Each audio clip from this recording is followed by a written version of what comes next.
Queridos amigos, queridas amigas, soy Eduardo Alonso y hoy me voy a dirigir a vosotros como coordinador de la Oficina de Apoyo a la Rehabilitación del Colegio de Arquitectos para comentar durante poco más de una hora las tres líneas de ayuda a la rehabilitación que han sido publicadas el pasado jueves en el Diario Oficial de Galicia. Pero antes de entrar en materia debemos comenzar asumiendo la siguiente premisa. La vivienda contribuye a la salud de la población y, por tanto, la mejora de las condiciones de las viviendas supone la mejora de la salud de todos nosotros. Y esto es lo realmente importante de rehabilitar y de estas ayudas. Porque la rehabilitación, entendida como el proceso por el cual un edificio recupera sus prestaciones e incide en la calidad de vida de las personas que lo habitan, afecta a un amplio rango de aspectos: a la salud y al confort del habitante, a la habitabilidad y la usabilidad de la vivienda, a la reducción de emisiones y la descarbonización de nuestro edificio, y a la recuperación de la calidad del aire y los niveles de contaminación de nuestras ciudades. Y por último, pero no menos importante, y también lo vamos a ver luego, aspectos financieros relacionados con el ahorro energético o con la revalorización de nuestros inmuebles. Así que invertir en rehabilitación es invertir en salud. Bueno, tras este casi spoiler, vamos a volver la vista atrás a ver cuál es el escenario en el que surgen todas estas ayudas.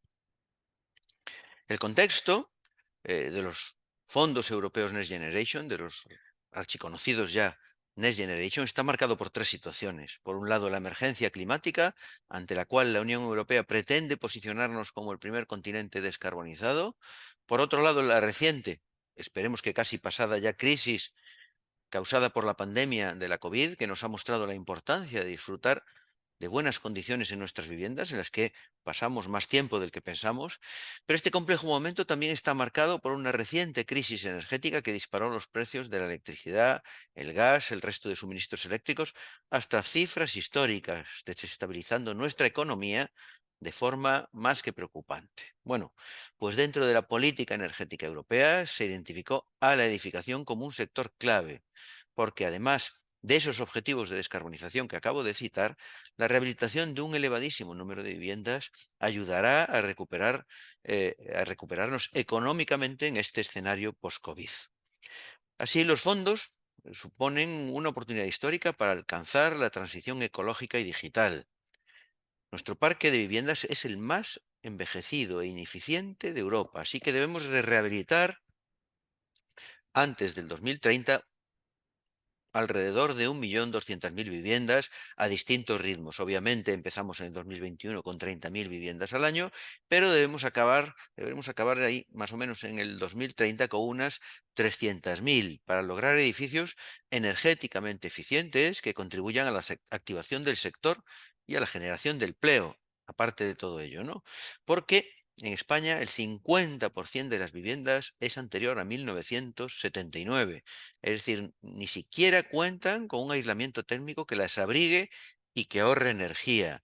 Y más de un 72% son anteriores al CTE, al 2006, lo que significa energéticamente ineficientes. Si a ello le sumamos que más de un 75% de los edificios residenciales no son accesibles y que además del total de edificios residenciales que tienen 4 plantas o más, un 40% más o menos no dispone de ascensor, pues ya me contaréis de qué estamos hablando. Lo cierto es que todo esto también plantea un amplísimo margen de mejora. Bueno, eh, van a ser tres los programas de los que hablemos hoy, como ya dije antes, pero antes vamos a ver por qué estos programas en realidad, bueno, pues fueron publicados en el Real Decreto 853/2021, ya hace unos años, lo tenéis ahí, que tuvo por objeto regular estos programas de ámbito de rehabilitación residencial y construcción de vivienda social, así como establecer las normas especiales que debemos considerar directamente como las bases reguladoras de todos esos programas, y por eso hay que tenerlo tan en cuenta. Los objetivos de todos los programas, la verdad es que ya hemos hablado de ellos varias veces y por tanto no me voy a parar mucho, pero impulsar la implementación de la Agenda Urbana Española y de forma específica la actividad de rehabilitación como pieza clave, lo acabo de comentar, de esa reactivación del sector de la construcción e inmobiliario, cumplir los principios también en clave de eficiencia energética, de asequibilidad en el acceso a la vivienda, de ciclo de vida, de circularidad. Bueno, no me voy a parar, de luchar contra la pobreza energética, algo tan importante. No me voy a parar, ahí os quedan. Y aquí tenemos, estos son los 6 programas incluidos en estas bases reguladoras. Tenéis en amarillo los 3 que vamos a ver hoy y además por ese orden. Bueno, en todos los programas de ayuda, más o menos, eh, el recorrido que tienen los programas va desde que se publican las bases y hay un acuerdo con las comunidades autónomas hasta que llegan las convocatorias, las solicitudes, las resoluciones, la ejecución y se mejora el parque inmobiliario. Esto, si lo traducimos, ahí dice publicación de las bases al principio, en realidad ahí debería decir publicación de las convocatorias. Si lo traducimos ya a una convocatoria en concreto, pues veremos. Ahí vamos a hablar un poquito de cómo son los plazos, ¿no? Hay un primer plazo de solicitud, que es aquel en el que la convocatoria está abierta para recibir esas solicitudes. En procedimientos de concesión de concurrencia competitiva simplificada, el plazo de solicitud está abierto durante toda la vigencia, pero se cierra cuando se agotan los fondos. Luego hay un plazo de resolución, una vez que se ha presentado esa solicitud, y es el plazo máximo que tiene el órgano concedente, en este caso el Instituto Gallego de Vivienda y Suelo, para notificar la resolución. Según la ley del Solo de Galicia, el plazo máximo es de 6 meses, aunque en estos fondos Next Generation se ha reducido a 3. Se supone que el silencio administrativo es negativo, pero lo cierto es que lo más probable es que sea que se retrasan al notificar. Así que si tarda más de 3 meses, no os preocupéis que probablemente es simplemente un retraso. Luego hay un plazo de requerimiento en el que debemos subsanar errores en la documentación de la solicitud o incluso completarlos, ¿no? Normalmente nos dan 10 días de plazo.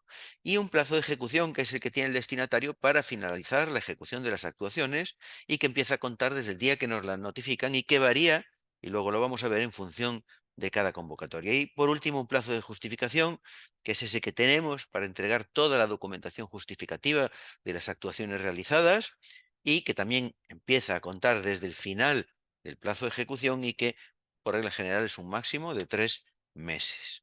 Bueno, esto en relación a todos los programas de ayudas. ¿Por qué es tan importante presentar bien la documentación? Bueno, pues la concesión de estas 3 líneas que vamos a ver hoy, de estos 3 programas, se tramita por el procedimiento de concurrencia no competitiva hasta agotar el crédito disponible. Bueno, lo que significa que cumpliendo los requisitos solo influye el orden de presentación para obtener la ayuda. ¿Esto qué supone en el fondo? Pues que los solicitantes más rápidos serán los que puedan acceder a la ayuda. Sin embargo, no solo hay que presentarlo lo antes posible, sino hacerlo bien. Antes lo he citado. Si la documentación estuviera incompleta o incorrecta, pues probablemente nos requieran la subsanación, lo que nos hace perder el puesto de solicitud tan importante. Y por eso debemos conocer de antemano los reales decretos, porque conocer los requisitos nos da una idea de la documentación necesaria para justificarlos y llegar en tiempo y forma y estar preparados cuando se abra el periodo de solicitud, en principio, con la publicación de las convocatorias. ¿Vale? Así que importantísimo presentarlo rápido y bien. Bueno, a continuación voy a describir brevemente las características de estos 3 programas de ayudas, aunque la información que debemos considerar oficial a todos los efectos es la publicada en las 3 resoluciones del Diario Oficial de Galicia del pasado 11 de julio, por la que se convocan estos 3 programas para el año 2024 y además de acuerdo con las bases reguladoras del Real Decreto 853/2021. Bueno, también para todos los programas de ayuda, importantísimo, podéis leer ahí directamente, no serán subvencionables aquellas actuaciones de inversión en generadores térmicos que utilicen combustible de origen fósil. ¿Vale? Ahora bien, aquellas actuaciones en las que se sustituyan calderas existentes por calderas de gas natural de mayor eficiencia, si bien, como acabo de decir, su coste no se puede incluir dentro de la inversión subvencionable, sí se podrá tener en cuenta su incidencia en la reducción del consumo de energía primaria no renovable, incluyendo dicha mejora en la certificación de eficiencia energética posterior a la actuación en donde demostramos que alcanzamos esos porcentajes mínimos de ahorro. Es decir, no nos lo pagan, pero sí se puede contar como ahorro energético, ¿vale? De cara a justificar la ayuda. Y llegamos ya al primero de los programas, el programa 3. Ahí lo tenéis. Bueno, pues esta resolución de 3 de julio de 2024 tiene por objeto eh, convocar el programa de ayuda a las actuaciones de rehabilitación a nivel de barrio previsto en ese Real Decreto 853/2021 para este 2024 con carácter plurianual. ¿Cuál es el objetivo de este programa de rehabilitación a nivel de edificios? Pues la rehabilitación integral de edificios de viviendas en los que se obtenga una mejora de la eficiencia energética con especial atención a su envolvente y a las instalaciones térmicas. ¿Qué significa todo esto? Que mientras que cumplamos con los requisitos de eficiencia energética, podemos incluir todo tipo de obras encaminadas a la rehabilitación integral, como podría ser instalar un ascensor o ciertas reformas dentro de la vivienda. Casando con esa última diapositiva amarilla, podemos resumir que se subvencionan todas las obras, salvo los generadores que usen combustible de origen fósil. ¿Cuáles son las cifras? Pues ahí tenéis algo más de 28,5 millones de euros distribuidos en todas esas anualidades. Decir que solo se pueden presentar actuaciones en un edificio en cada solicitud de ayuda. Los plazos. Pues en este programa 3 de rehabilitación a nivel de edificios se podrán solicitar hasta el 12 de agosto de 2024, un mes. Como ya hemos dicho, el IGUS tiene 3 meses para resolver y notificar y las actuaciones tienen 26 meses de plazo de ejecución que se puede ampliar en 2 meses más si se trata de edificios o actuaciones que afecten a 40 viviendas o más. Y la comunicación de la ejecución parcial tiene un plazo máximo de 15 días y la de ejecución final, como ya dijimos, de 3 meses. Los beneficiarios, ¿quiénes pueden ser beneficiarios? Pues primero, los propietarios, bien sean personas físicas o personas jurídicas de naturaleza privada, las comunidades de propietarios o las agrupaciones de comunidades de propietarios constituidos conforme a la ley de propiedad horizontal. Tercero, los propietarios que de forma agrupada sean propietarios de edificios y que reúnan los requisitos que recoge el artículo 396 del Código Civil y, aunque no tengan otorgado el título constitutivo de propiedad horizontal. Cuarto, las sociedades cooperativas de propietarios y las de propietarios de comunidades de propietarios o agrupaciones de comunidades de propietarios. Lo cierto es que parece un trabalenguas. Y por último, las empresas arrendatarias o concesionarias de los edificios, así como cooperativas que acrediten dicha condición mediante contrato vigente. Los arrendatarios no. Ahora bien, ¿cómo resumimos todo esto? Pues prácticamente los propietarios en todas sus formas. Esos pueden ser los beneficiarios de este programa de ayudas. ¿Cuáles son los requisitos de los beneficiarios? Tampoco me voy a parar porque esto se puede leer y no requiere de mayor explicación. Como no, destinar la ayuda al pago de las actuaciones, ejecutar las actuaciones cumpliendo las condiciones eh, y dentro de los plazos máximos, justificar la ejecución de las actuaciones, someterse a todas las comprobaciones e inspecciones necesarias, etcétera, etcétera, etcétera. Lo leéis ahí con calma. Bueno, serán actuaciones subvencionales las que se realicen en viviendas unifamiliares, ya sean aisladas o adosadas, y en edificios de viviendas, incluyendo sus viviendas. Estos son los edificios que pueden optar a las ayudas. Hemos visto quiénes podían ser beneficiarios y estos edificios pueden optar a las ayudas. Requisitos, pues por lo menos, cuando hablamos de edificios de viviendas, por lo menos que el 50% de su superficie construida sobre rasante, excluidas, eso sí, las plantas bajas o inferiores que tengan usos compatibles, tenga uso residencial de vivienda. Dos ejemplitos. Varias viviendas unifamiliares aisladas sin relación y en parcelas independientes no se pueden presentar en una misma solicitud. Ahora bien, si estamos hablando de varias viviendas unifamiliares adosadas en una misma promoción, con zonas comunes y que tienen además comunidad de propietarios, pues obviamente esa comunidad será el solicitante y luego el beneficiario y en ese caso sí se pueden presentar todas juntas a este programa. ¿Qué actuaciones son subvencionables? Bueno, pues las obras para mejora o rehabilitación que se realicen en esas viviendas unifamiliares o en esos edificios de viviendas, como he dicho, incluyendo las propias viviendas.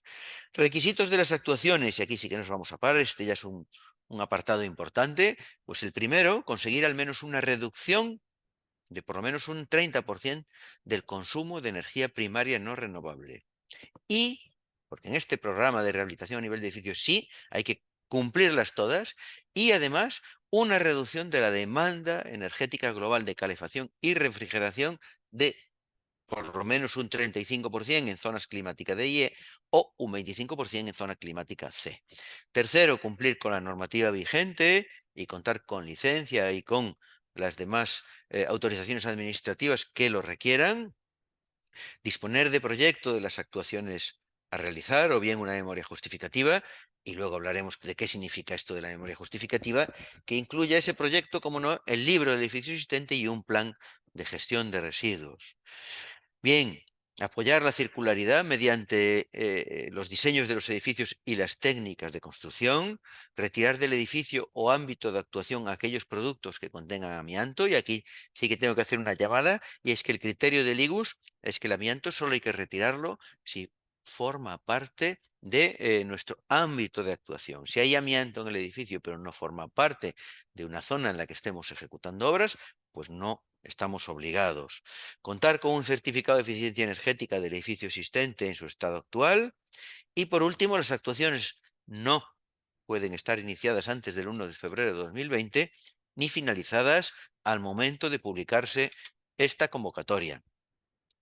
Hay dos excepciones al requisito de reducción de demanda, que solo afectan al de demanda. Bueno, pues en edificios sujetos a algún tipo de protección patrimonial, en los que puedan estar limitadas las actuaciones sobre los elementos que componen la envolvente térmica, no será necesario el cumplimiento del requisito de reducción de demanda. Ahora bien, aquellos elementos de la envolvente sobre los que sí se puede intervenir deben cumplir los valores límite de transmitancia térmica y de permeabilidad al aire, si fuera el caso, que están en las tablas de la sección H1 del documento básico de ahorro de energía. Además, en los edificios que en los 4 últimos años se hayan podido realizar intervenciones de mejora de esa demanda de eficiencia energética, en los que se pueda acreditar que se redujo esa reducción de demanda, eh, el mínimo que se exige en esta convocatoria, pues pueden quedar exentos de cumplir este requisito. Es más, incluso si esas actuaciones no alcanzaron el mínimo, pero sumadas a las que realicemos ahora, sumadas ambas, lo alcanzan, pues también es suficiente para considerar que se cumple con el requisito de demanda energética. ¿Cuál es la cuantía subvencionable? Bueno, pues la cuantía máxima de la subvención a conceder por edificio, lo primero que hay que saber es que se determina atendiendo al coste de las actuaciones a desarrollar en función, por eso hay tres líneas, del nivel de ahorro en consumo de energía primaria no renovable conseguido. Y no podrá superar los siguientes límites. Lo primero, la cantidad obtenida de multiplicar el porcentaje máximo de la ayuda por el coste de las actuaciones, y que para ahorros de consumo entre el 30 y el 45% nos abonan un 40% de los costes. Para ahorros entre el 45 y el 60 nos llegan a dar un 65% de los costes elegibles, y para ahorros superiores al 60% del consumo nos dan un 80%, fijaros qué barbaridad, sobre el coste elegible. Ahora bien, con topados por arriba, hasta el importe máximo obtenido de multiplicar el número de viviendas por ese importe máximo de vivienda, incrementado en su caso por la cuantía de ayuda por metro cuadrado de superficie construida de local comercial sobrerasante u otros usos distintos de la vivienda. Huelga decir que si estamos hablando de vivienda unifamiliar, pues estas cifras de la segunda columna se multiplican solo por uno. Bien, a mayores, los costes debidos a la retirada, manipulación, transporte y gestión de los residuos de amianto mediante empresas autorizadas tienen también una ayuda que se suma a esa anterior, que puede alcanzar un máximo de 1.000 euros por vivienda o 12.000 por edificio, el que resulte superior de aplicar esos dos casos. Y por último, decir que podrá optarse a una ayuda opcional por vulnerabilidad económica que podrá alcanzar hasta el 100% del coste de la actuación imputable a dicho beneficiario según condiciones de ahorro energético y de sus ingresos. Lo cierto es que la detección y apoyo de los casos de vulnerabilidad es fundamental para desbloquear a veces procesos que se hayan enquistado, procesos de rehabilitación que se hayan enquistado. Aquellas personas que no puedan asumir económicamente la rehabilitación tienen la posibilidad de hacerlo gracias a esta ayuda extra de vulnerabilidad económica y que por eso se considera tan importante. ¿Qué costes subvencionables? Bueno, pues podrán considerarse subvencionables, cómo no, los costes de ejecución de las obras, pero también aquellos de gestión inherentes al desarrollo de las actuaciones y los gastos asociados, los honorarios de los profesionales intervinientes en la gestión y desarrollo de las actuaciones, el coste de la redacción de proyectos, informes técnicos y certificados necesarios, los gastos derivados de la tramitación administrativa y otros gastos similares, siempre que todos ellos estén debidamente justificados. No se considerará subvencionable las licencias, tasas, impuestos o tributos, y el IVA podría serlo siempre que no pueda ser susceptible de recuperación o compensación. En ese caso sí, y luego lo veremos con calma. Bueno, hasta aquí este pequeño repaso a ese programa 3 de ayudas a las actuaciones de rehabilitación de edificios. Y vamos con este programa 4. ¿eh? Tenéis ahí la resolución que tiene por objeto convocar este programa 4 de ayuda a las actuaciones de mejora de la eficiencia energética en viviendas, previsto también en el 853/2021 para 2024. ¿Cuál es el objetivo del programa? Pues lo cierto es que normalmente tienen como mínimo esa reducción del consumo un 30%, pero aquí no. Aquí el objetivo es renovar las viviendas con cierta mejora de su eficiencia energética, ¿no? Aquí los requisitos son un poco menores. Estamos hablando de algo más de 3.500.000 euros para este programa y solo se subvenciona una vivienda por solicitud. Esto hay que tenerlo muy claro. Los plazos aquí se pueden solicitar hasta el 13 de septiembre de 2024, es decir, poco más de 2 meses. También el IGUS tiene 3 meses para resolver, notificar y resolver. Las actuaciones tienen todas 12 meses de plazo máximo de ejecución y contamos con 3 meses para poderla justificar.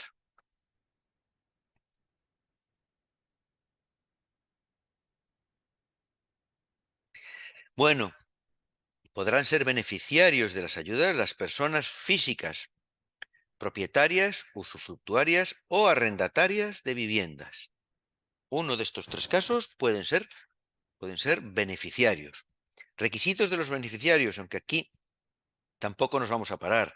Tener el domicilio en la vivienda, destinar la ayuda al pago de las actuaciones, ejecutar las actuaciones cumpliendo, cumpliendo las condiciones con las que nos fueron otorgadas, incluidos los plazos, etcétera, etcétera, etcétera. Os lo leéis con calma, pero bueno, esto es una cuestión que no requiere de que profundicemos más. Son actuaciones subvencionables aquellas que se realicen en viviendas, ya sean viviendas unifamiliares de todo tipo o viviendas que pertenezcan a edificios plurifamiliares, a edificios de viviendas. Requisitos de las viviendas, pues ser el domicilio habitual y permanente de los beneficiarios y tener una referencia catastral diferenciada. ¿Vale? Esto es importante, de manera que no se podrá conceder más de una ayuda por vivienda a una misma referencia catastral en cada convocatoria. ¿Qué actuaciones son subvencionables? Bueno, pues ahí lo tenéis. Obras, aunque ya lo hemos dicho, para mejor eficiencia energética que se realicen en esas viviendas que acabamos de comentar.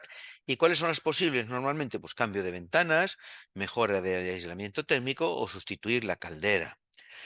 De hecho, ya tiene un sobrenombre, hay quien le llama las ayudas de las ventanas, ¿no? Bien, ¿cuáles son los requisitos de las actuaciones? Y aquí debemos estar muy atentos.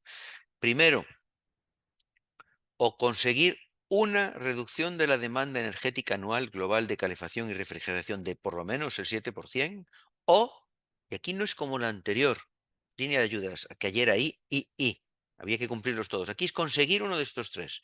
Segundo, o conseguir al menos una reducción del consumo de energía primaria no renovable del 30%, o en actuaciones de modificación o sustitución de elementos constructivos que pertenezcan a la envolvente térmica total del edificio, como ya dijimos antes, cumplir los valores límite de transmitancia térmica y permeabilidad al aire que aparecen recogidos en las tablas de la sección H1 del DB de ahorro de energía. Además, cumplir con la normativa vigente y contar con licencia y demás autorizaciones administrativas. Las actuaciones no pueden estar iniciadas igualmente antes del 1 de febrero de 2020 ni finalizadas al momento de publicarse esta convocatoria, y deben tener, para poder optar a las ayudas, un coste igual o superior a 1.000 euros por vivienda.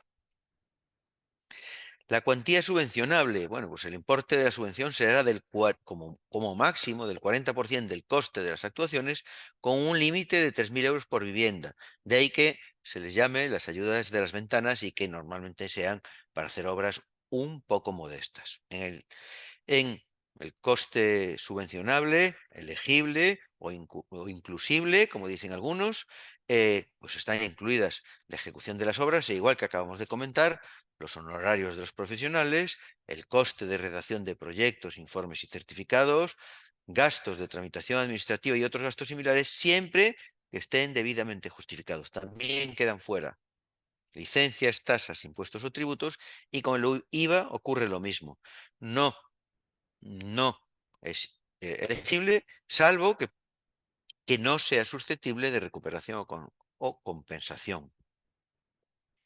Y hemos acabado con este programa de mejora de eficiencia energética en las viviendas, y hemos llegado ya al programa 5, lo tenéis ahí. Bueno, y ahí tenéis esa imagen de la resolución que tiene por objeto convocar este programa de ayuda a la elaboración del libro del edificio existente para la rehabilitación y la redacción de proyectos de rehabilitación para el año 2024. Bueno, lo voy a decir ya antes de empezar, porque luego, si no, luego se me pasa, ¿no? Que es cierto que eh, si aún no tenemos el libro acabado, se puede presentar de forma alternativa una memoria que incluya los datos generales del edificio objeto del encargo y la cuantía de la ayuda solicitada. Igualmente pasa si no tenemos rematado el proyecto, ¿no? Que se puede presentar una memoria justificativa de la actuación propuesta con el contenido mínimo que nos marca esta convocatoria. Bueno, y seguimos. ¿Cuál es el objetivo? Lo tenéis ahí. Bueno, pues el impulso a la implantación y generalización del libro del edificio existente para la rehabilitación mediante una subvención que cubra parte de los gastos de los honorarios profesionales por su emisión, así como el desarrollo de proyectos técnicos de rehabilitación integral de edificios, con el propósito de activar la demanda de una rehabilitación energética significativa y de alta calidad en los edificios, que permita cumplir esos objetivos europeos que hemos visto, que impulse la actividad del sector y, bueno, no solo el de la construcción, también el inmobiliario a medio y largo plazo. Algo más de 2 millones de euros, solo se puede presentar un libro o un proyecto en cada solicitud de ayuda. Los plazos, al igual que el anterior, tenemos hasta el 13 de septiembre, tienen 3 meses para resolver y notificar, y tenemos 3 meses para presentar la documentación justificativa. ¿Vale? ¿Cuáles son los beneficiarios? Pues al igual que antes, los propietarios en prácticamente todas sus formas. Lo único que en relación al programa 3 no incluye a las empresas o cooperativas arrendatarias o concesionarias de los edificios. El resto, los 4 primeros grupos, ahí los tenéis, están incluidos, igual que en la línea del programa 3.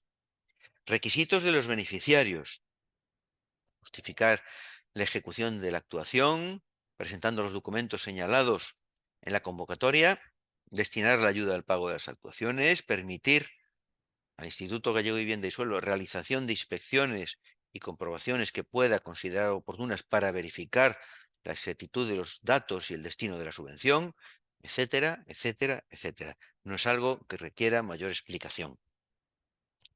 ¿Qué edificios se pueden presentar a esta línea de ayudas?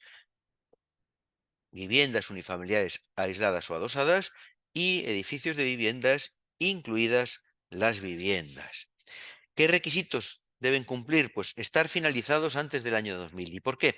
Pues lo primero, por dos razones, porque están en las bases reguladoras del Ministerio y segundo, porque se supone que los edificios construidos después del año 2000 ya tienen libro del edificio, algo que no pasaba antes de la LOE, ¿no? Y segundo, que esos edificios de viviendas, por lo menos el 50% de su superficie construida sobre rasante, excluida la planta baja o inferiores con usos compatibles, tenga uso residencial vivienda.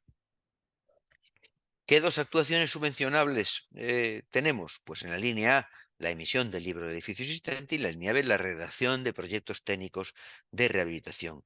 Deben cumplir que las actuaciones no pueden estar iniciadas antes del 1 de febrero de 2020, deben cumplir con el principio de no causar un perjuicio significativo al medio ambiente, do not significant harm, que dicen los ingleses, y cumplir las condiciones del etiquetado climático y medioambiental.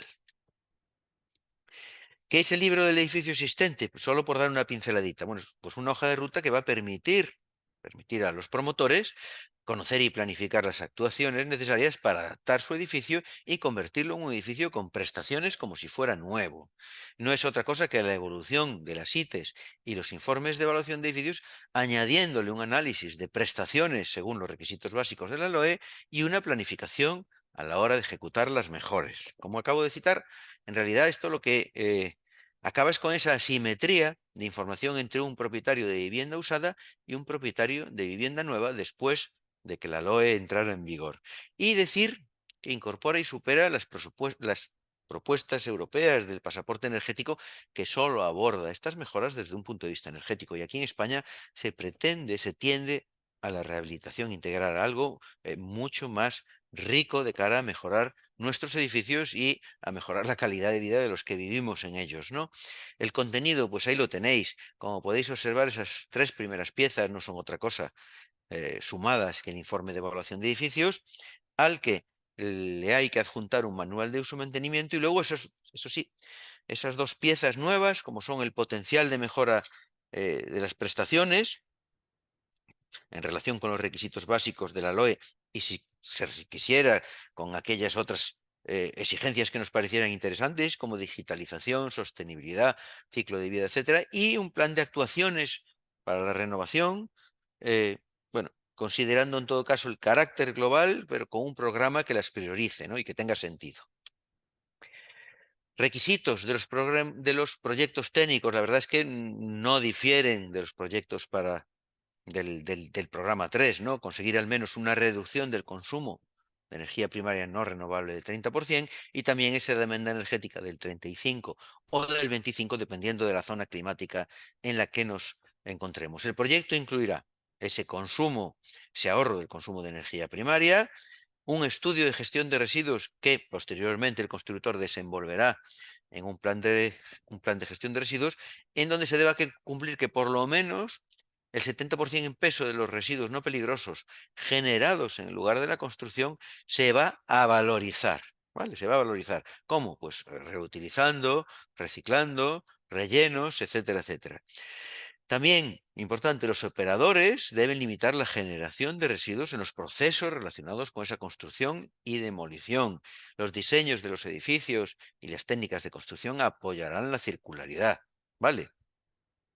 De hecho, tenéis ahí, deben demostrar cómo están diseñados para ser más eficientes, especialmente desmontables para permitir precisamente ya todo el edificio, toda su reutilización y reciclaje posterior si fuera el caso. Cuantía subvencionable máxima. Primero para libro de edificio, lo tenéis ahí. En viviendas unifamiliares y edificios de hasta 20 viviendas, un fijo de 700 euros más una cantidad de 60 euros por el número de viviendas. Y en edificios de más de 20 viviendas, un fijo de 1.100 euros más 40 euros por el número de viviendas. Tasado, eso sí, en 3.500 euros. Si no dispusiéramos de informe de evaluación de edificios o documento análogo, la ayuda que salga de hacer ese primer cálculo se puede incrementar en un 50%. ¿Vale? Si estamos hablando de los proyectos, lo tenéis ahí abajo, viviendas y edificios de hasta 20 viviendas, un fijo de 4.000 euros más 700 euros por vivienda. Y si son edificios de más de 20 viviendas, un fijo de 12.000 más 300 euros por vivienda. Y aquí también está tasada la subvención en 30.000 euros. El IVA, igual que dije antes, ¿vale? Parece obvio, pero la cuantía de la ayuda no debe superar en ningún caso el coste total, excluidos los impuestos. Bien, y hasta aquí este repaso sobre esos 3 programas de ayuda, pero ahora vamos a ver temas importantes que hay que tener en cuenta si las estamos gestionando, si nos queremos presentar, de la tramitación, del técnico competente. Bueno, de varios temas muy interesantes. ¿Qué pasa con esos certificados? ¿Cómo se comparan? Bueno, pues ahora vamos a ver todas esas cositas.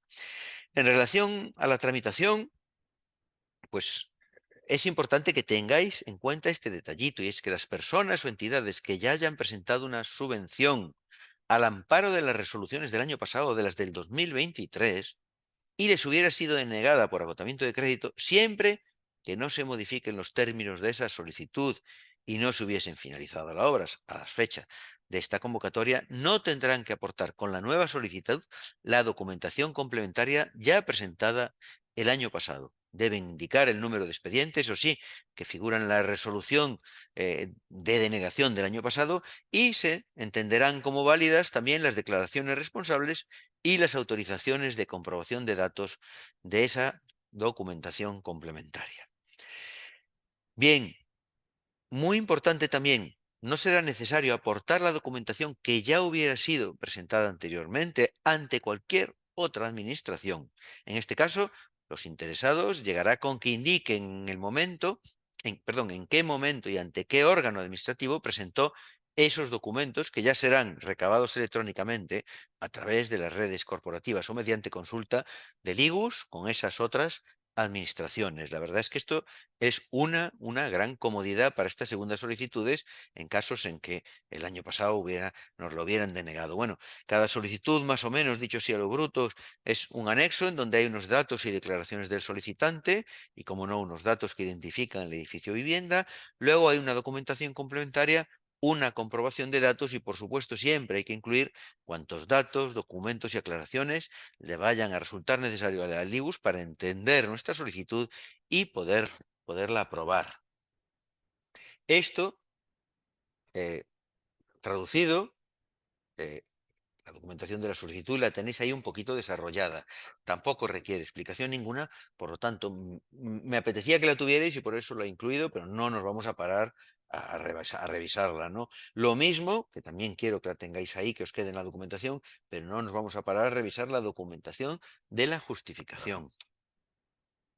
¿Cómo viene a ser más o menos el trámite? Pues mira, una vez presentada nuestra solicitud, o presentada obviamente por el posible beneficiario, por el solicitante, si no reuniera los requisitos, bien porque está incompleta o porque hay documentos erróneos, el IGUS nos otorga 10 días para subsanarla.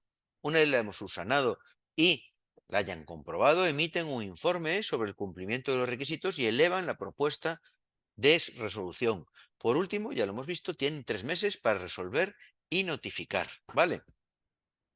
Los beneficiarios, aunque esto no es necesario, tenemos 10 días para aceptarla, y contra una resolución negativa o contra una resolución que les disguste a nuestros clientes, pueden interponer un recurso de alzada en el plazo de un mes. La resolución estimatoria positiva indicará quién es la persona beneficiaria, lo tenéis ahí abajo, esto es muy importante, las actuaciones subvencionables, el coste elegible, la cuantía exacta concedida y las condiciones que se deben cumplir para ejecutar, incluyendo el plazo de finalización y de justificación. Es importantísimo cumplir todo esto porque tiene carácter contractual si queremos que nos abonen la ayuda. ¿Vale? Ahora bien, ¿qué pasa ¿qué pasa? Hay unas cuestiones de pérdida y reintegro que debemos de tener en cuenta, o que nuestros clientes deben de tener en cuenta.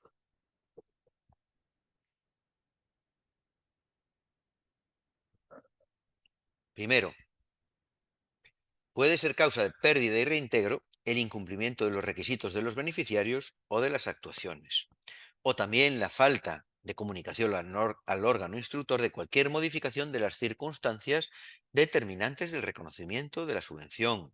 También es motivo de pérdida y reintegro la falta de justificación. Y por último, el incumplimiento o falsedad en las condiciones requeridas para el otorgamiento de la subvención. ¿Vale? Ojito, tenéis ahí esa llamada porque me parece importante. La pérdida del derecho a la percepción acarreará la devolución, el reintegro de las cantidades que ya nos hayan abonado hasta ese momento. Y ojo, porque incluye además el interés legal correspondiente del 25%. Así que ojito con hacer las cosas mal, porque ya veis a qué nos debemos atener. ¿Cuál es la compatibilidad entre todas estas? Bueno, pues mira, las ayudas de estos tres programas que hemos visto son compatibles con cualquier otra ayuda pública para el mismo objeto, obviamente siempre que no se supere el coste total, es decir, no se trata de ganar dinero aquí, y que la regulación de esas otras ayudas también admitan esta compatibilidad. Ahora bien, no pueden obtener ayudas al programa de rehabilitación a nivel de edificio los destinatarios de ayudas de rehabilitación a nivel de barrio. ¿Por qué? Porque estamos hablando exactamente de lo mismo en cuestión de edificios.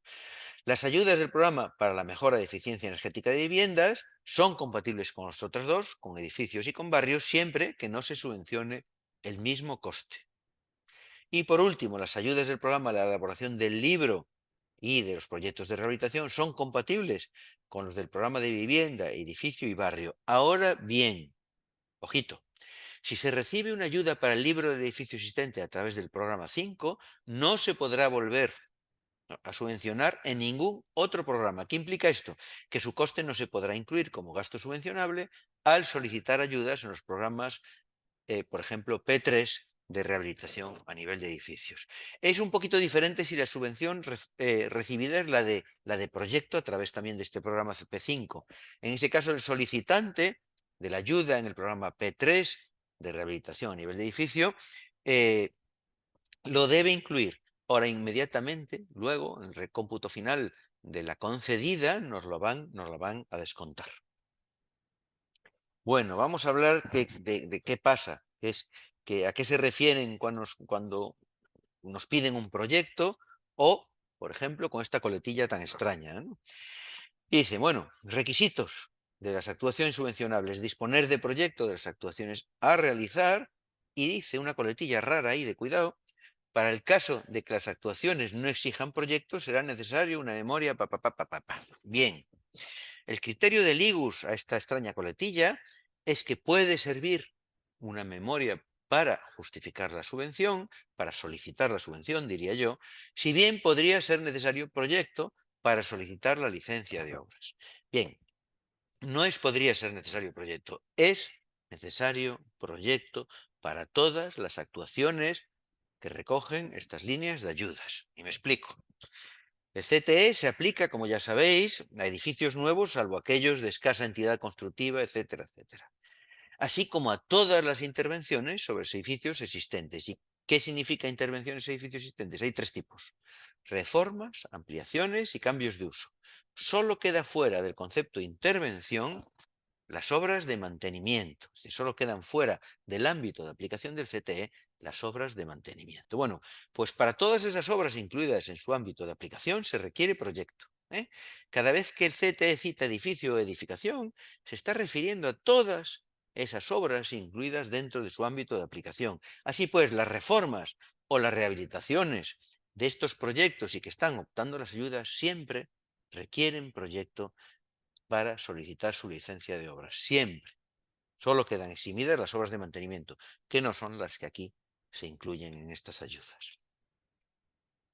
Vamos a hablar un poquito de certificados de eficiencia energética, porque son fundamentales para conocer el punto de partida en el que se encuentra el edificio con vistas a plantear y programar la mejora de su eficiencia energética. Bien, en caso de que ya exista un certificado del edificio, el redactor del libro de edificio existente, el redactor de estas ayudas, podrá realizar uno nuevo otra vez si considera que el existente no se ajusta a la realidad o si es necesario uno nuevo para poder utilizar el mismo programa informático con el que vamos a valorar la eficiencia energética de las actuaciones que debemos incluir y que están propuestas en el plan de intervención. ¿Vale? Bueno, requisitos de eficiencia energética. Bueno, porque para estas actuaciones de mejora hay 3 niveles de requisitos y esto es importante que lo tengamos en cuenta.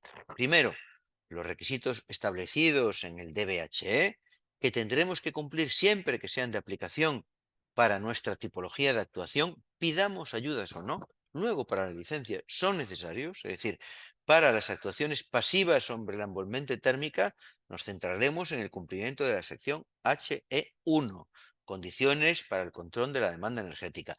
Además, siempre que intervengamos en un 25, de más de un 25% de la envolvente térmica y actuemos en las instalaciones de generación térmica, tendremos que cumplir también con la sección HE0, limitación de consumo energético. Esto hay que tenerlo en cuenta porque a veces, pretendiendo cumplir solo los requisitos que nos marca la ayuda, nos olvidamos de que el proyecto va a tener que cumplir también con aquello del CTE que le sea de aplicación. Bien, nivel de exigencia mínimo de cara a las ayudas, pues obviamente esos requisitos que hemos visto y que debemos de cumplir para optar a las ayudas y que están contenidos en las bases reguladoras y en esas 3 convocatorias publicadas el pasado jueves. Pero en realidad hay un tercer nivel que podríamos llamar óptico y que son requisitos más exigentes que los mínimos para optar a esa ayuda y que lo que nos van a permitir es optar a mucho mayor porcentaje de ayuda, a mucho mayor porcentaje de ayuda. Algo realmente interesante como vamos a ver luego. Bien, en algunos párrafos de estas convocatorias aparecen expresiones tan raras como certificado de eficiencia energética en su estado final. Lo digo porque hay una jerga. Una jerga, es decir, los certificados son 3 y tienen un nombre según la disposición legal vigente en materia de eficiencia energética. Así que vamos a ver cuáles son y qué significa. Bueno, el primero, el certificado de eficiencia energética del edificio existente o llamado certificado de estado inicial. Este es el que hay que tener ejecutado antes, en el estado actual de la edificación, y que si ya existiera llega con adjuntar su referencia en el registro gallego de certificados de eficiencia energética. Hay un segundo tipo de certificado que es el denominado certificado energético de proyecto. Este es el que hay que adjuntar con la ayuda, ¿vale? El certificado energético de proyecto es el que recoge las actuaciones con las cuales vamos a mejorar eficiencia energética, la eficiencia energética de nuestros edificios. Y tercero, existe un certificado de obra terminada, y así se denomina, que es aquel que una vez ejecutada se realiza ya con todos los detalles y aquellas cuestiones que hayan podido variar durante la ejecución. ¿Vale? Certificado de obra terminada se denomina. Bien, cómo se verifican los requisitos? Bueno, pues por comparación. Los requisitos se verifican por comparación entre los certificados de eficiencia energética de estado inicial, ya acabamos de ver cuál es, y después de la actuación, el certificado energética de proyecto, obviamente una vez ejecutado, con el de obra ejecutada. Realizados todos ellos con el mismo programa reconocido de certificación energética, emitidos por técnicos competentes y cumpliendo lo establecido en el Real Decreto 390/2021 que regula todas estas certificaciones. Como he dicho, el de estado actual debe estar registrado en el órgano competente que realiza su inspección y su control.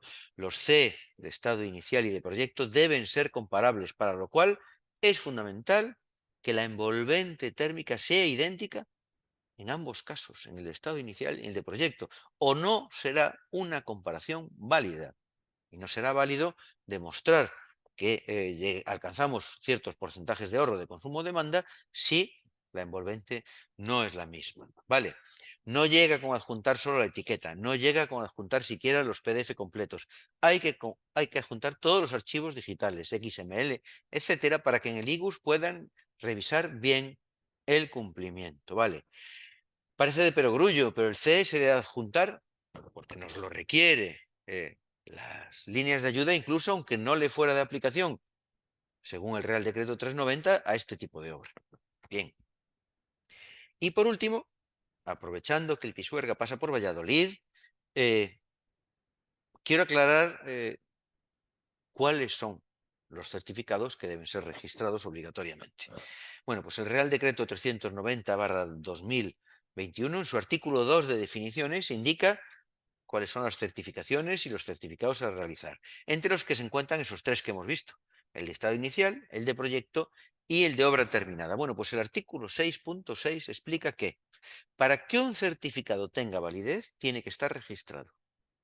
Así que, ¿qué significa esto? Que siempre todos ellos tendrán que estar registrados, porque si no, no tienen ninguna validez. Lo cierto es que muchas veces en edificación están haciendo la vista gorda con el de proyecto, porque es un poco absurdito registrarlo cuando en realidad lo importante va a ser tener registrado el de estado final, el de todo ejecutado, pero la realidad es esa, y es que todos ellos, para tener validez, deben estar registrados.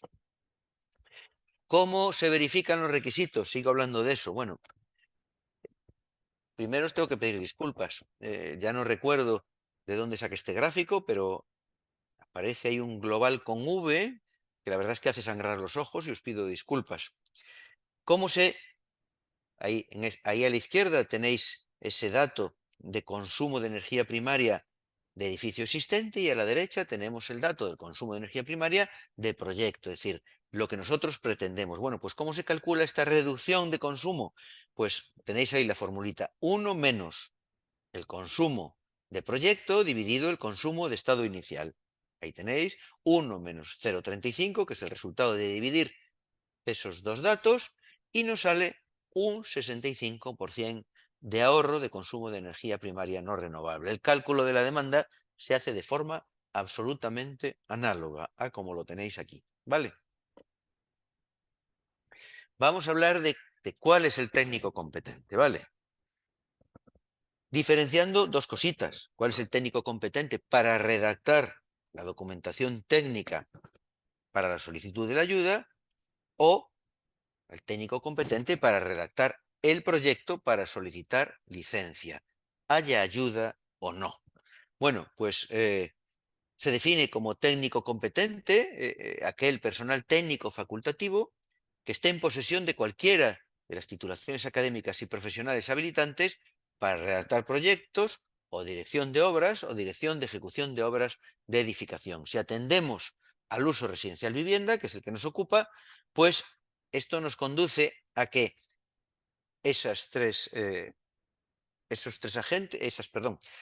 agentes que pueden realizar cualquiera eh, de esos tres actos, o redactar proyectos, o dirigir las obras, o dirigir la ejecución de las obras, son los arquitectos y arquitectos técnicos. Entonces entendemos que, salvo el proyecto, las ayudas las podrían solicitar o arquitectos técnicos. Ahora bien, el único que, según la LOE, está capacitado para actuar como proyectista del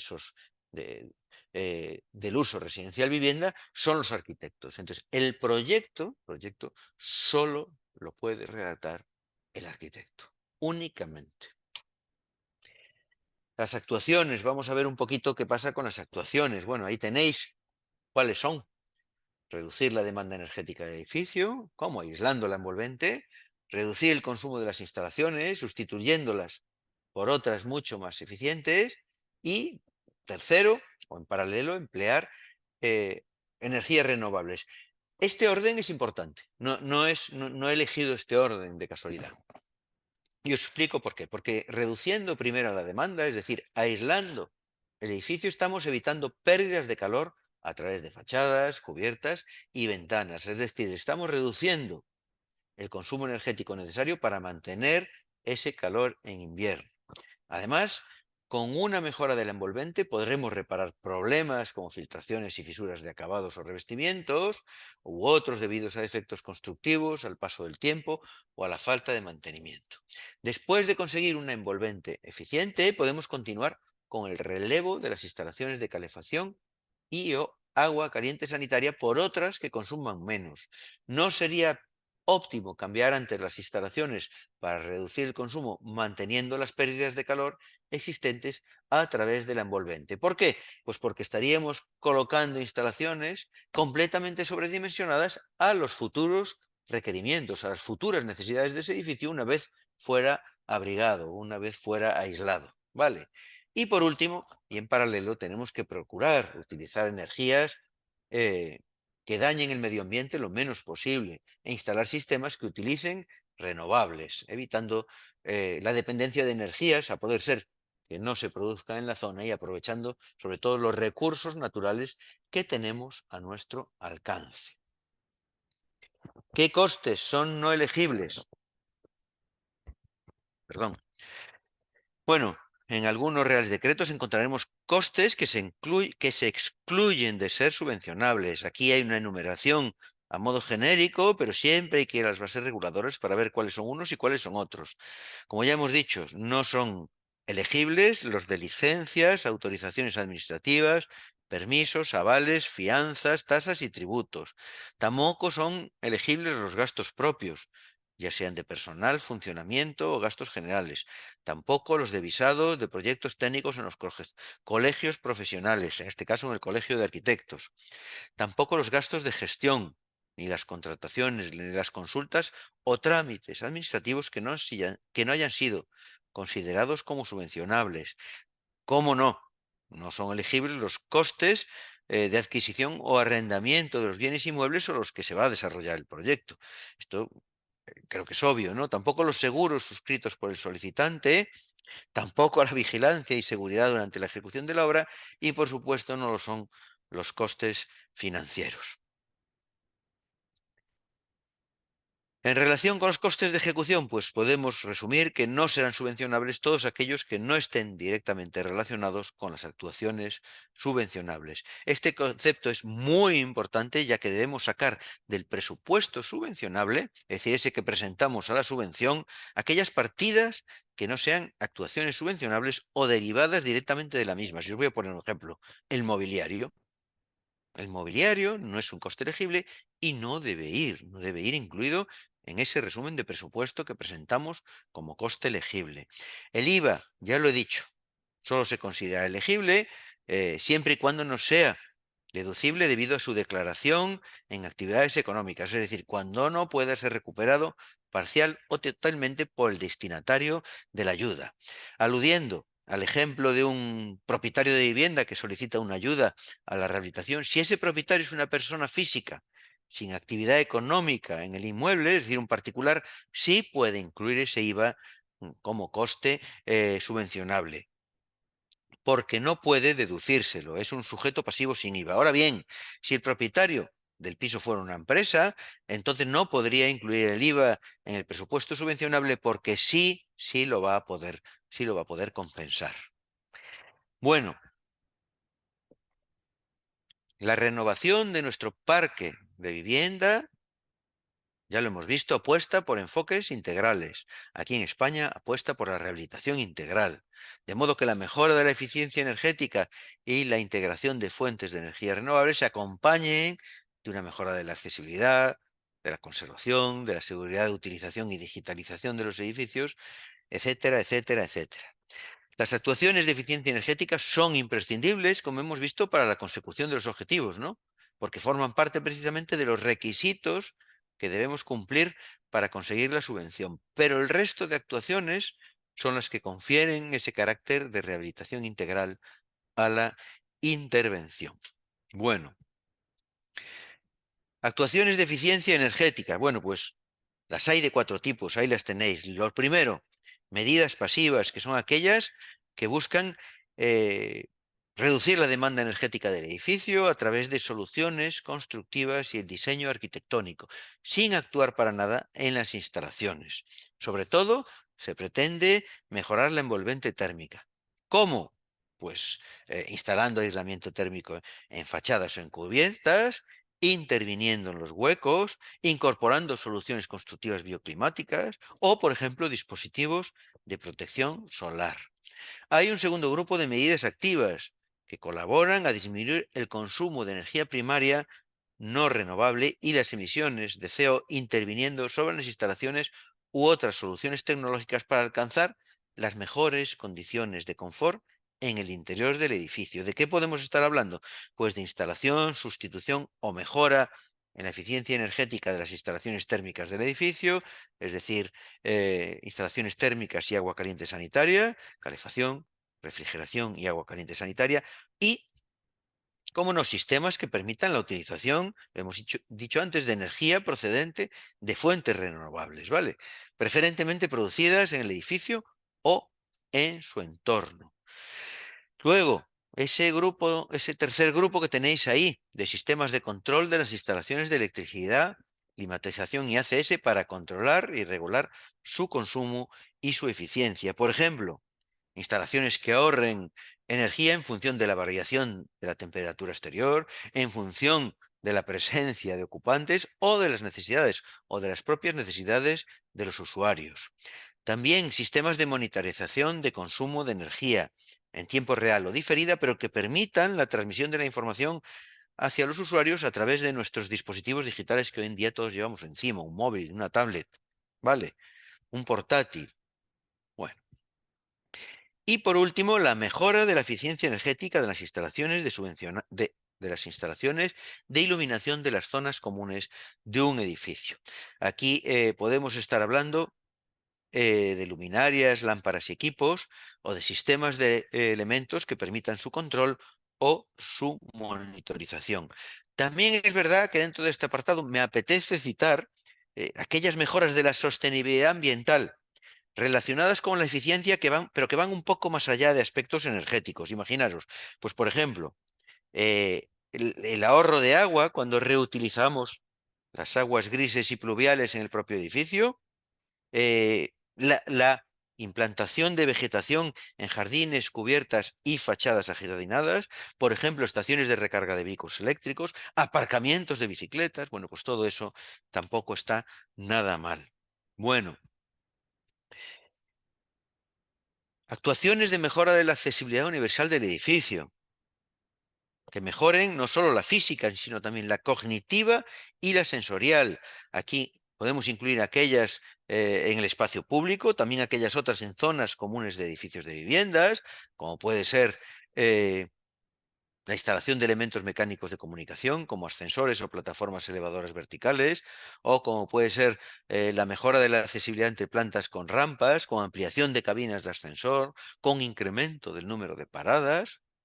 Habilitación de servicios accesibles, aseos accesibles, plazas de aparcamiento accesible, el aseo accesible a piscinas, mejoras de información y señalización y también intervenciones de accesibilidad en el interior de las viviendas. Eso también está incluido.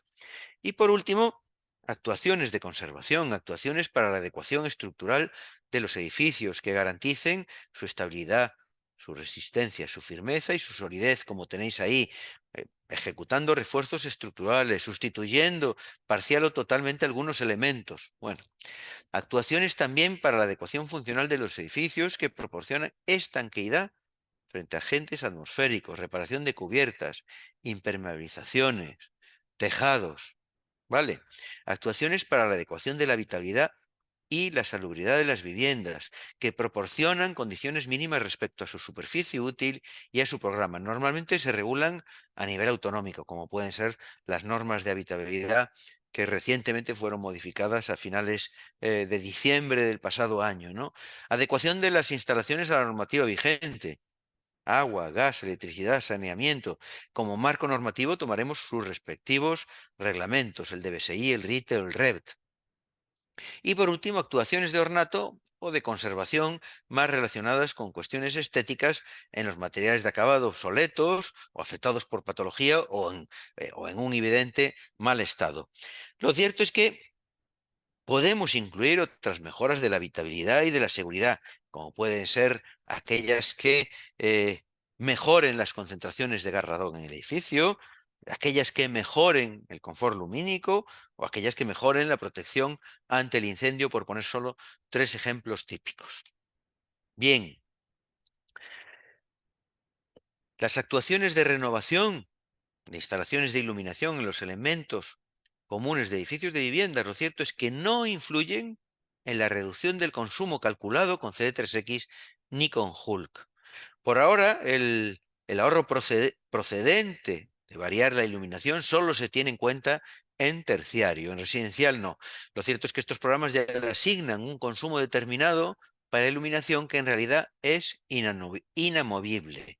La metodología de cálculo del consumo de energía primaria que está implementado en estos programas desde la versión del DBHE de 2019, a la hora de evaluar la eficiencia, solo incluye los servicios EPB del edificio, Energy Performance Building, calefacción, refrigeración, agua caliente sanitaria, ventilación, control de humedad y, como acabamos de decir, la iluminación, pero solo en terciario. Consecuentemente, estos indicadores actuales de consumo de energía primaria, ya sea parcial o total, que influyen en el H0 no incluyen todos los servicios disponibles en el edificio, como podrían ser electrodomésticos eficientes, los sistemas de transporte vertical, el ahorro en la eficiencia de los ascensores no está incluido, la recarga de los vehículos eléctricos. Sin embargo, parece ser que es previsible que alguno de estos servicios ligados al uso del edificio acaben incorporándose en futuras revisiones de la normativa.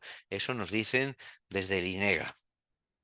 Bueno, lo cierto es que os quiero compartir esta estimación de cómo repercute cada actuación en los indicadores energéticos. Estamos hablando solo de medidas pasivas, ¿eh? Aunque cada caso es distinto, puede resultar interesante echar un vistazo para orientarnos en cuanto a la profundidad de la intervención en la envolvente, teniendo en cuenta los niveles de exigencia mínimos y óptimos estudiados hasta ahora. Lo cierto es que este análisis se ha hecho sobre un edificio de 10 viviendas de los años 70 de bloque abierto de Zaragoza, pero ya digo, nos da una idea bastante interesante de cómo mejoran los ahorros según cuáles sean esas intervenciones sobre la envolvente, ¿vale? De ahí que os lo haya dejado aquí. Bien, vamos a hablar ahora ya directamente de los beneficios económicos de las ayudas. Tenéis esta maravillosa guía colgada en la web de la Oficina de Apoyo a la Rehabilitación del COAG. Esta y otras guías. Porque debemos, por último, concienciarnos que la rehabilitación energética de edificios no es un gasto, sino una inversión que se autofinancia con estas ayudas y con los nuevos beneficios fiscales y se rentabiliza por los ahorros generados y la rehabilitación conseguida. Bueno, desde el MIDMA nos dicen, y llevan recalcando ya 3 años, que hay que sumarle a las ayudas los beneficios fiscales y las mejoras en los consumos de nuestras energías, de las que usamos dentro de nuestras viviendas, para que nuestros clientes tengan el mapa completo económico de todo el proceso, lo que les va a resultar, estoy convencido, tremendamente atractivo. Bien, el primer beneficio que vamos a valorar hoy es que nos conceden una ayuda a fondo perdido. Es decir, son un tipo especial de financiación en el que no se exige la evolución del dinero, no se nos cargan intereses o comisiones de ningún tipo. Hombre, obviamente es imprescindible justificar a qué se destinan los fondos, y hoy estamos hablando de rehabilitación, pero lo cierto es que nos regalan el dinero y esto hay que tenerlo muy presente. No hay que devolver nada. Bien, segundo, la ayuda no se suma a la base imponible en la declaración de la renta, es decir, no vamos a pagar impuestos por recibir la ayuda. Esto es importante que lo conozcan nuestros clientes, porque no cuenta como incremento de patrimonio. Las ayudas que no cuentan como incremento de patrimonio os las voy a decir ahora. Primero, las del programa de ayudas para actuaciones de rehabilitación energética en edificios existentes, el conocido como programa PRI. Tampoco están incluidas las de su evolución para reto demográfico, las conocidas como programa PRI 5000. Tampoco los programas de incentivos ligados, al autoconsumo y al almacenamiento como fuentes de energía renovable, todos esos que están regulados en el Real Decreto 477/2021 y, por supuesto, los que hoy hemos citado. Los programas de ayuda en materia de rehabilitación residencial y vivienda social del Real Decreto 853/2021 no se suman a la base imponible. Ahora bien, ojo, el resto de ayudas, sean municipales, autonómicas o estatales, han de ser declaradas como incremento patrimonial en la declaración de la renta de la anualidad en la que efectivamente se cobraron. Bueno, tercero, la inversión de la propiedad, perdón, y lo tenéis ahí abajo, el tercero, la inversión de la propiedad, es decir, la diferencia entre el coste de la obra y la ayuda recibida, deduce IRPF, deduce IRPF, y el importe de esa deducción se resta de la cuota íntegra estatal, aunque también hay una deducción autonómica. Bien, para la cuota íntegra estatal hay tres tipos de deducciones. Dos, cuando actuamos sobre vivienda, y una para rehabilitación de edificios. La primera es de un 20% para cantidades satisfechas en nuestra vivienda habitual si reducimos la demanda de calefacción y refrigeración un 7%. Hay una segunda línea de deducción del 40% también para obras en nuestra vivienda si reducimos el consumo de energía primaria al menos un 30% o alcanzamos la calificación A o B. Y hay una deducción del 60% para obras de rehabilitación en edificios de vivienda siempre que alcancemos una reducción del consumo del 30% o mejoremos la calificación hasta esas letras A o B. Sabed que hay, y esto lo podéis consultar, si queréis profundizar en alguno de los apartados que vamos a ver aquí, hay grabada y está guardada en abierto ahí en la web de la Oficina de Rehabilitación una charla entera sobre estos beneficios económicos en donde podéis profundizar en cualquiera de estos aspectos. Bueno, pues sobre el tramo autonómico también hay ayudas para obras de eficiencia energética en viviendas, ¿vale? Para rehabilitación de bienes inmuebles en cascos históricos, para inversión en instalaciones de climatización y agua caliente, etcétera, etcétera, etcétera. Bien, cuatro, cuarto beneficio, no cuatro, cuarto beneficio. El IVA reducido del 10% en rehabilitación. Lo cierto es que su aplicación es una cuestión anterior a los cambios normativos que hemos ido viendo, a estos fondos Next Generation, pero de suma importancia para el cálculo de los costes en estas actuaciones de rehabilitación. Este tipo de reducción del gravamen se puede aplicar en obras de rehabilitación de edificios y obras análogas y conexas a las de rehabilitación y en obras de renovación y reparación de viviendas. Es lo que recoge la Ley 37/1992 que regula el IVA. Quinto, aunque la rehabilitación energética de una vivienda requiere de una inversión importante, sabemos que conlleva toda una serie de ventajas a corto, medio y largo plazo. Mejora el confort y la calidad de vida de sus habitantes, aumenta el valor patrimonial del edificio, alarga su vida útil, mejoran las opciones de venta o alquiler y combate el cambio climático. Pero los beneficios, y aquí va el quinto beneficio, también suponen un ahorro en la factura de la energía, un beneficio económico medible, y lo vamos a ver ahora con un ejemplo concreto. La falta de conservación, sexto, de los inmuebles, a la larga, puede llevar aparejado grandes gastos en actuaciones de carácter urgente, que podrían haber sido detectados precozmente por un arquitecto, con el consecuente ahorro económico, porque la detección precoz del inicio de un proceso patológico siempre implicará menores daños y menores gastos. Así, si no rehabilitamos, acabaremos incurriendo en elevados gastos de mantenimiento y conservación que nos ahorraríamos en caso contrario. Y este ha sido el sexto beneficio. Bien, séptimo beneficio. La rehabilitación energética aumenta el valor de los edificios. Las viviendas pasan a valer más y se obtiene un mayor beneficio económico en caso de querer venderlas. Una vivienda eficiente supone un ahorro para el bolsillo eh, que ronda entre un 10 y un 20%. Si bien la Sociedad Estatal de Tasación dice que la rehabilitación integral revaloriza el edificio hasta un 25%, ¿vale? Pero también hay que verlo desde otro punto de vista. Antes creo que os lo he explicado mal. La revalorización normalmente anda entre un 10 y un 20%, si bien la Sociedad Estatal de Tasación dice que alcanza un 25% en rehabilitación integral. Pero también hay que verlo desde otro punto de vista, ojito, porque un edificio sin rehabilitar, eh, bueno, pues dentro del nuevo ecosistema inmobiliario, en unos años puede pasar a ser un activo tóxico, es decir, va a ser un edificio que no será alquilable ni vendible y además probablemente sea penalizado en el IBI. Así que mucho ojito.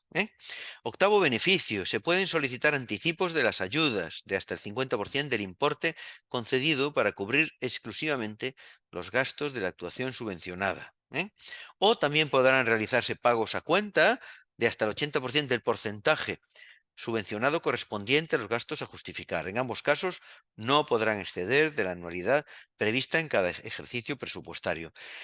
Lo cierto es que los anticipos y pagos a cuenta de las ayudas permiten asegurar la viabilidad de las actuaciones en un momento en el que esta inyección de liquidez es fundamental para los propietarios, que así no experimentan flujos de caja negativos para hacer frente a gastos que van a estar cubiertos un poquito después por la subvención. También se puede ceder el cobro al contratista o al gestor de la rehabilitación. En ningún caso afecta a las obligaciones que debe asumir el beneficiario, pero lo cierto es que ahorra bastante documentación porque estarán exentos de presentar los justificantes de pago del importe correspondiente a estos derechos cedidos y además, igual que antes, no tendrán que adelantar pagos que luego iban a estar cubiertos por la subvención. Y lo último es que hay préstamos para rehabilitar las viviendas.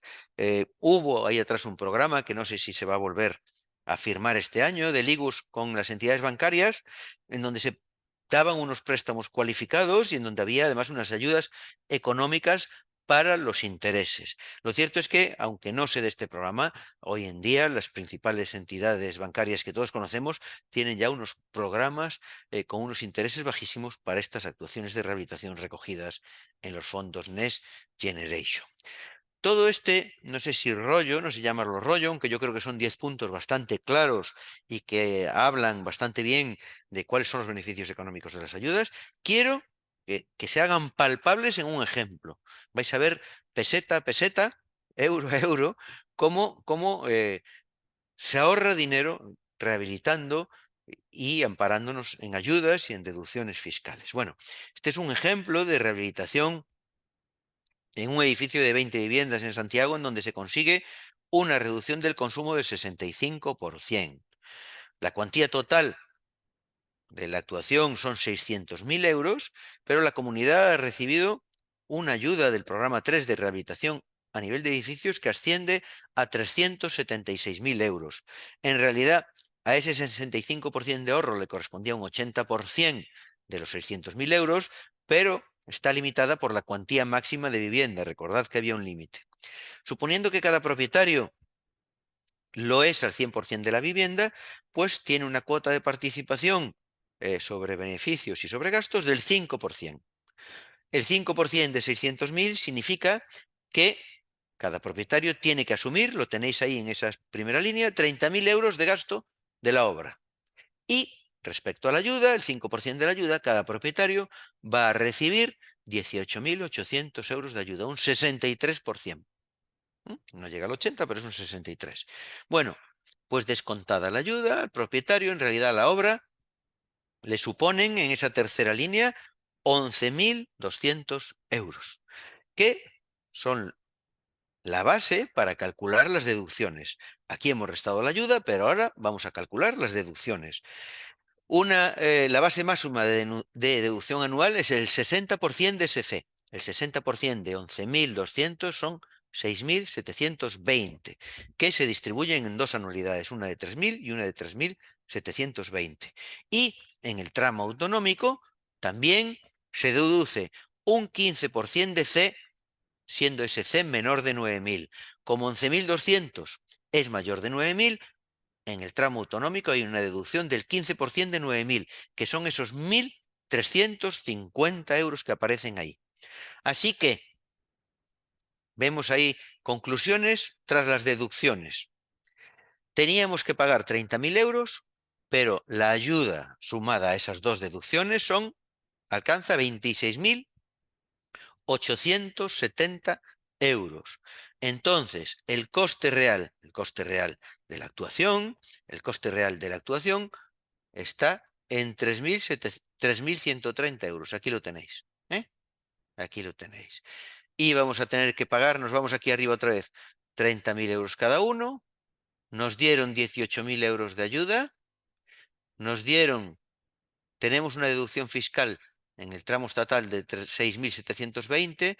Tenemos una deducción fiscal en el tramo autonómico de 1.350, lo que nos acaba dejando un coste de 3.130 euros. Pero hemos hablado de más cosas. Hemos hablado del ahorro en consumo, algo que también es medible y que anda más o menos en un caso como este, en 500 euros año. Y de un ahorro en mantenimiento que anda más o menos en 3.000 euros año. Y no habíamos hablado del ahorro de 1.000 euros por vivienda por retirada de amianto que aquí tenéis. Que aquí tenéis. Así que,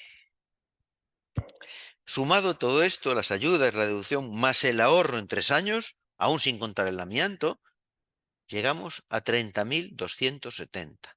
Lo que es ya más, a los 3 años, lo que es ya más que estos 30.000 euros que íbamos a tener que pagar en un principio. Es decir, esta ayuda se ha amortizado en 3 años. Perdón, esta ayuda no. Esta inversión en rehabilitación se ha amortizado en 3 años. Y sin tener en cuenta, y es esta última línea, que calculando solo un 10% de revalorización de nuestra vivienda, yo digo, estoy tirando muy por lo bajo, se ha revalorizado 20.000 euros. Nuestra vivienda ahora cuesta 20, 30 o 40.000 euros más de lo que costaba antes de ser rehabilitada. Decidme a mí si esto no es un auténtico chollo. Bien,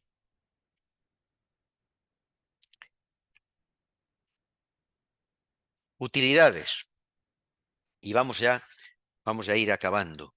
Utilidades. Lo primero es que el Colegio Oficial de Arquitectos de Galicia no intermedia para nada en las solicitudes y adjudicación de estas ayudas. Es por ello que si las dudas no son de carácter general, si son ya dudas de tramitación, si son dudas sobre aspectos muy específicos, a donde hay que hacérselas llegar al Instituto Gallego de Vivienda y Suelo. Y ahí tenéis a dónde os podéis dirigir.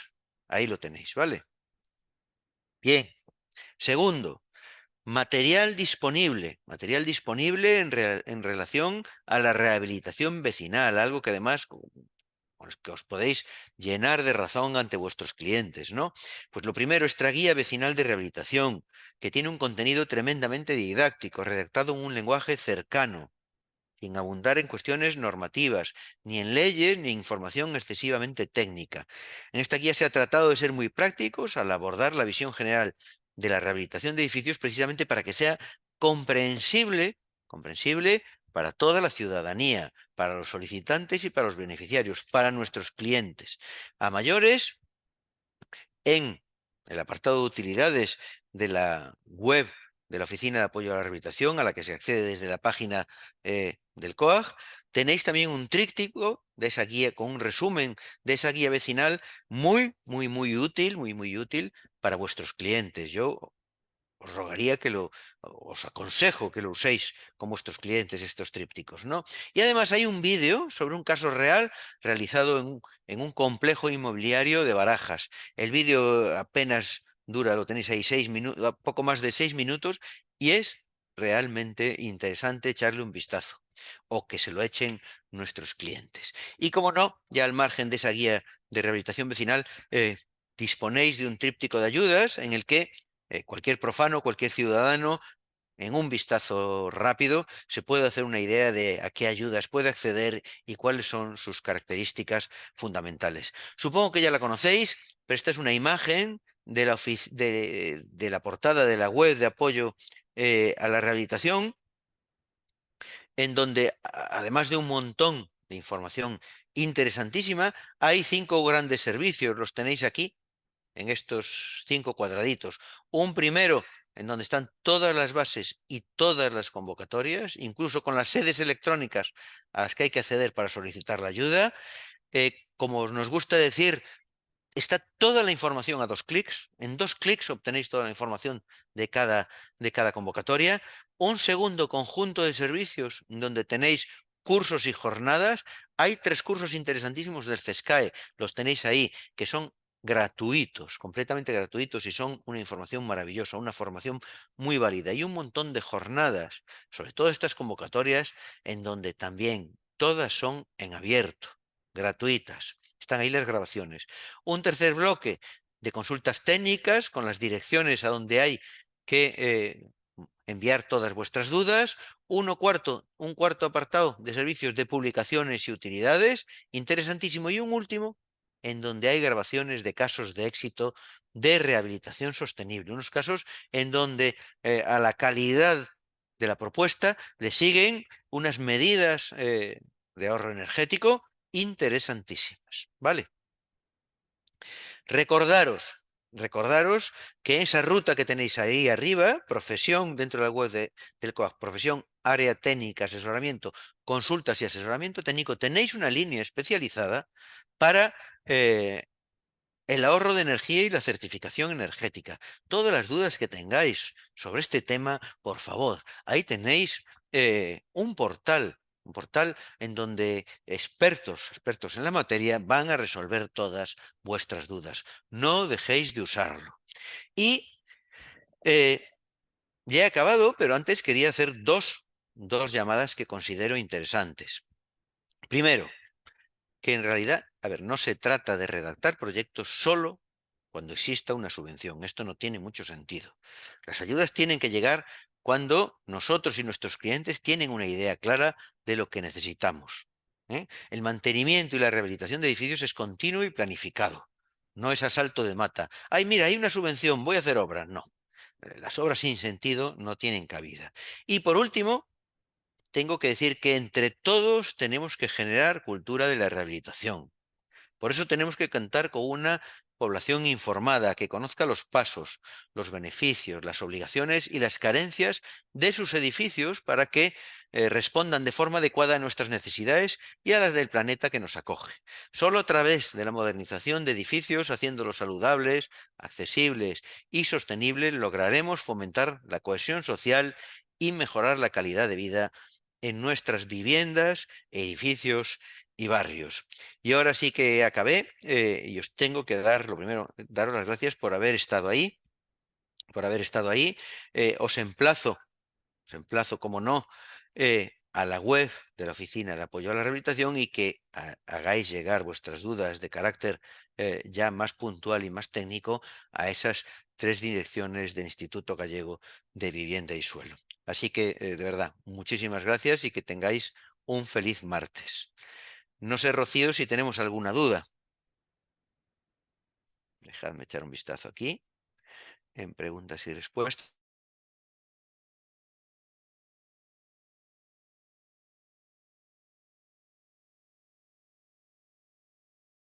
Publicación energética antes de la reforma.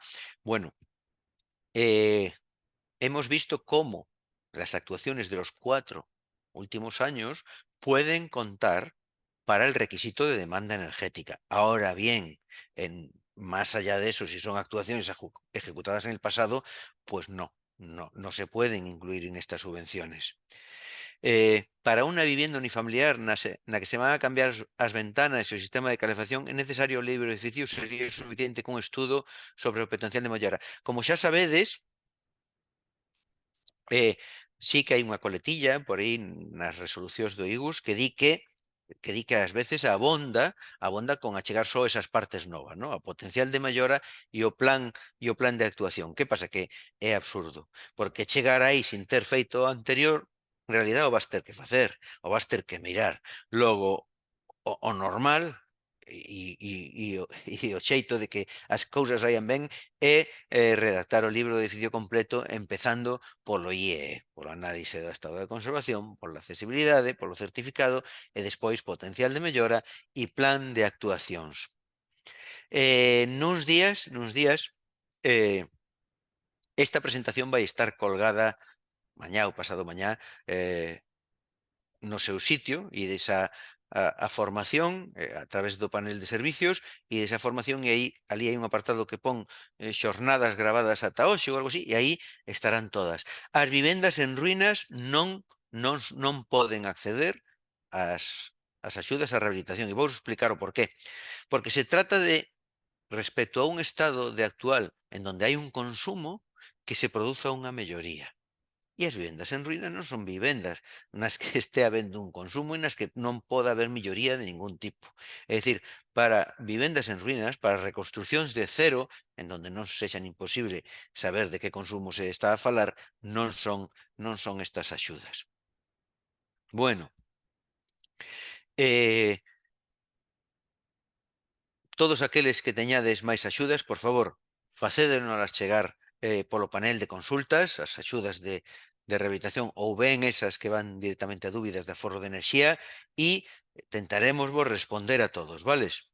De verdad, moitísimas gracias por estar aí e xa digo, e feliz tarde de luns.